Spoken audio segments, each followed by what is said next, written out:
baba an kaka ka tsura tare kan ni fara halaye wani abu na ganin dabban mamaki mina na baka mamaki wallahi lokacin da Allah halicce duniya ban taba ganin abin dabban tsoro bayan yau ka haɗi min mina na baka mamaki yau kai gaskiya da matsala wai ni yau na hito da cikin gidanmu wai ni gamu da tunkiya za ta shiga gidanmu wai ina ganin ta ni kore ta jin din ta harka mutum ni sai ba wallahi baba na sai ba ta ci sai ba kana ma wasa kenan dakata da Allah da idanuna ta ta shige na ba tunkiya za ta ciwa ni sai ba mutum gura ma ta gidanmu mu zauna dai magana da za a yi ni na ce ma na gane ta zahiri ba ba ta ba gidanmu ni ce ma ba wani gidan gidanmu gidan nan naku dan ce ni sai ba ka san gidanmu ba to nan kuma kin da cikin gidan nan kada za da Allah shiga gida gida ha da gida na kana gani ina gida gashi na kana gani to bismillah shiga baba ta ba shi gida ne shiga shiga gida ba shiga bakin gasa gidan mutane ku yi shiga gida shiga maka gida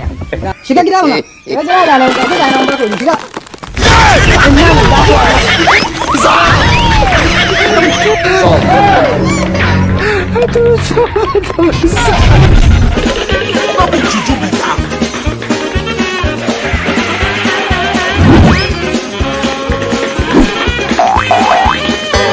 they never show you say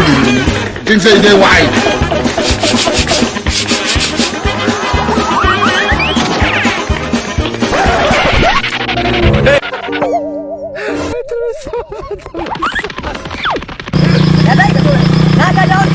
wallahi ni daga nan bai zuwa ko ina zaka bani wallahi ina zaka bani wallahi daga nan ko ina ba ni ban biya ka ba ni kudi na naira 1000 zaka ban wallahi ni ban biya ka naira 1000 zaka ban ni ban damu da wannan dogon tsayi ba tun daga cikin gari ka jawo ni har cikin daji wani irin tafiya ta ka bani naira ta 1000 ka buna kai in biya kai ne zaka ne in biya ka mana ni dai ka bani kudi na daga nan ko ina ban zuwa wallahi kudin ka mala inna lillahi wa inna ilaihi